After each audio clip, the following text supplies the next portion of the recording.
Hey folks, Vlad is here, and today's Sunday. That means we have a lesson number 7, I believe. And we're going to talk about phrasing, or melody, if you will, right? For guitarists, the essential thing about melody or phrasing is rhythm, right? And we're going to explore that as well.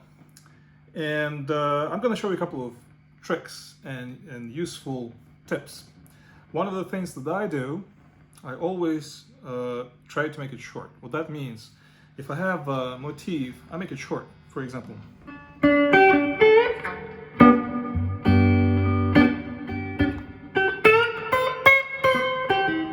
right? So that's the motif. That's all it is.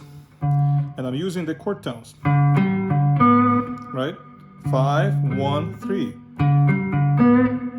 right?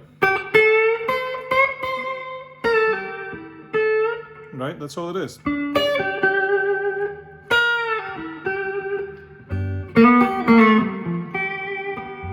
Right? So make it short makes it cohesive. And then you can repeat, basically make it sequential and go in any other direction, but in the same motif. 3, 4 notes tops, that's all you need to do, right? And by doing so, you always get accomplished much more than you expect, really. Another tip that's very essential, have a strategy. What that means, for someone who plays chess, for example, if you play chess, you'd probably be better at this. What that happens, when you have a chord and you anticipate a chord, some kind of chord, make a strategy to go to that chord, okay?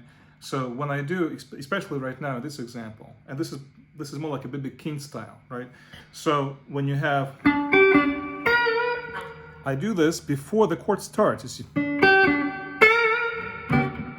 So 1, 2, 3,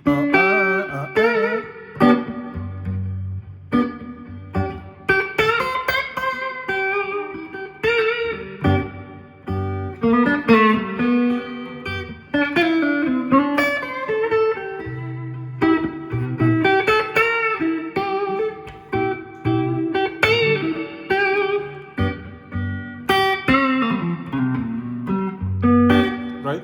So every time I do this motif and melody, I'm trying to understand where I'm going as a chord. Now let's look at the turnaround here, what I do. Right? So I went to the chord before the chord, just switching to that scale. That's right?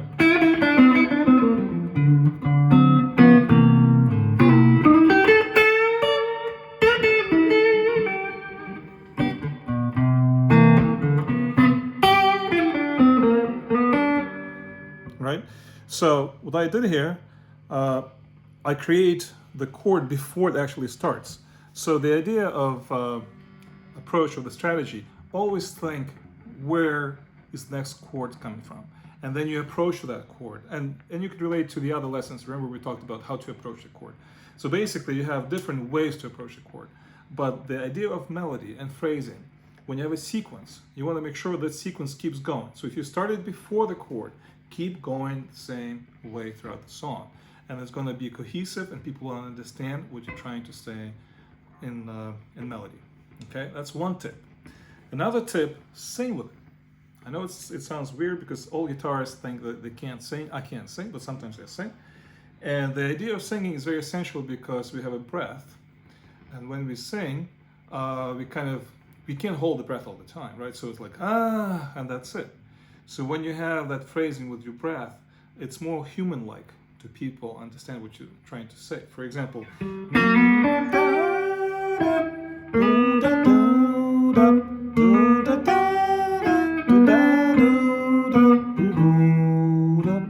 right? So I'm basically playing the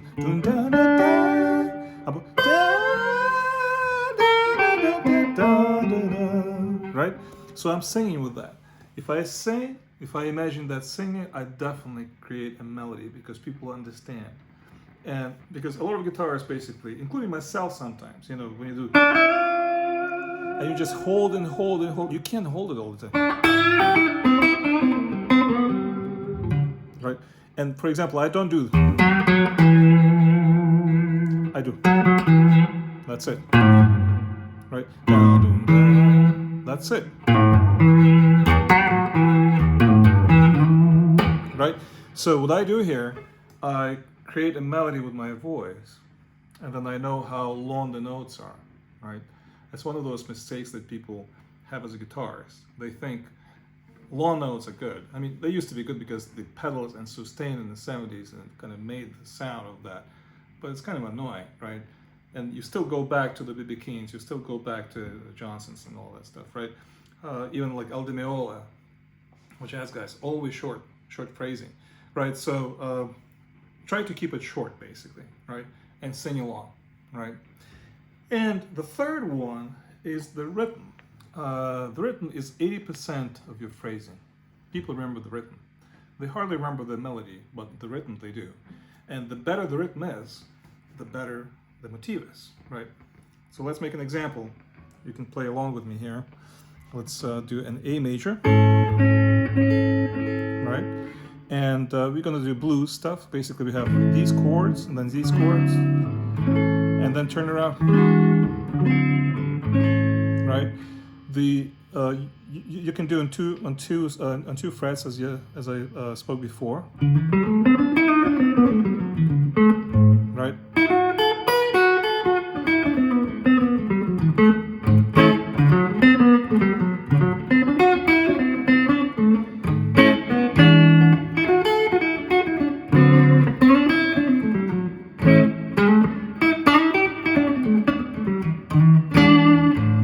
Right, so that's the blues on these two frets, right? And we're gonna make some kind of rhythmical idea. So 1, 2, 1 out to 2 up.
Right?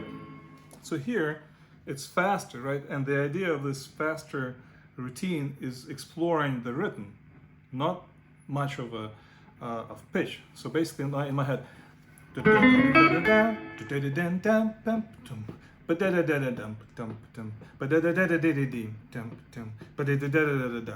and that phrase in my head, and I keep exploring that in my blues structure on chords. But again, approach the chord with thinking, with a strategy. How do I get there?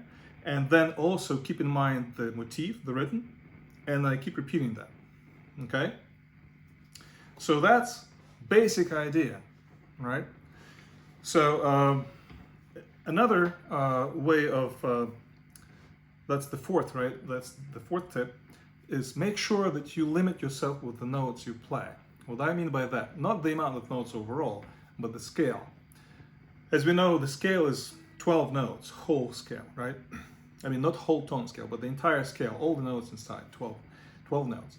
And then when you limit themselves to some kind of mode, or whatever the major minor scale, it's 7 notes, right? Now, with these 7 notes, you can create some kind of tensions here and there. So here's the difficulty. You have to make sure that you limit yourself, kind of going to the gym and lifting the weights, right?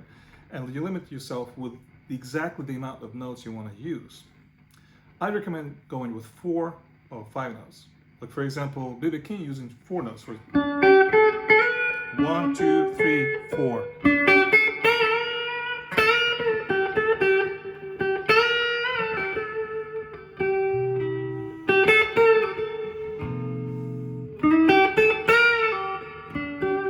Right? 4 notes and you already have it. So this is the idea. So let's imagine we are in D major. So our scale is,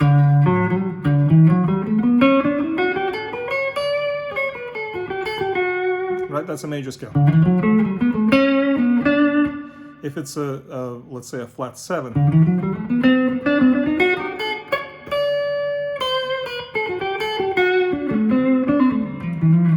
right? If we'll have like a pentatonic scale, so that means we have 5 notes. A minor pentatonic will be,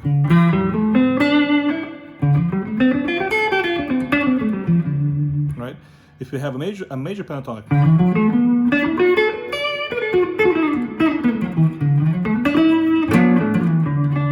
right?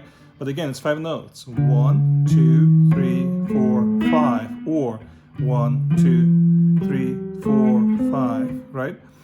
Or 4 notes. For example, a good example would be 1, 2, 3, 4, and that's all you do.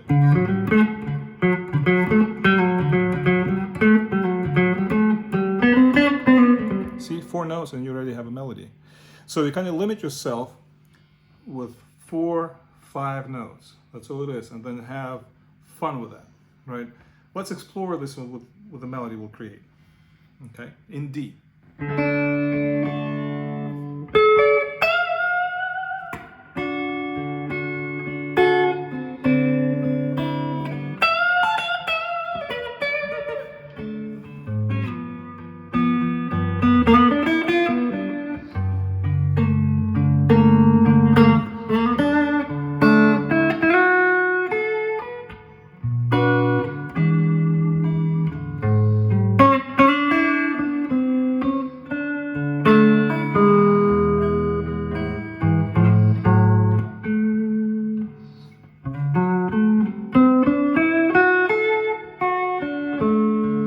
So what I'm here using is 1, 2, 3, 4. That's my melody.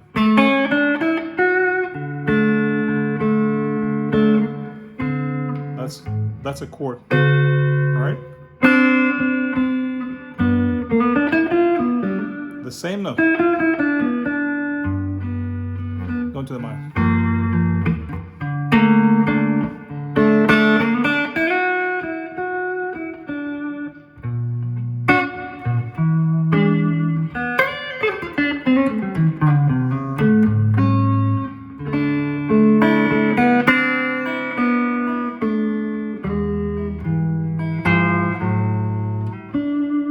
Right?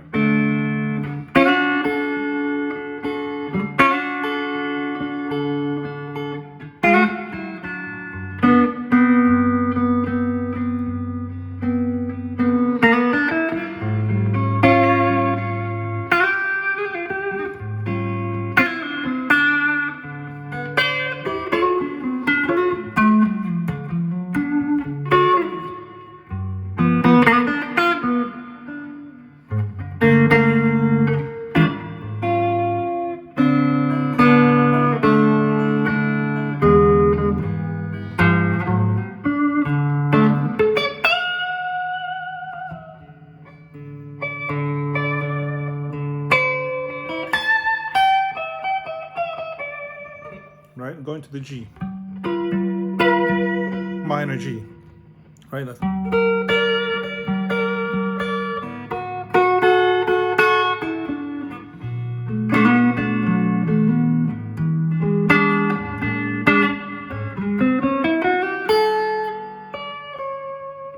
right? And back.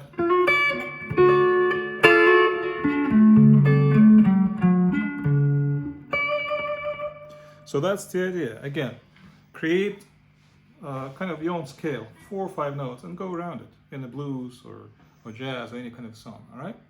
Well, I hope that it helped, and use this in your own interpretation, whatever you want. But these tips definitely helped me. So I'll see you next Sunday.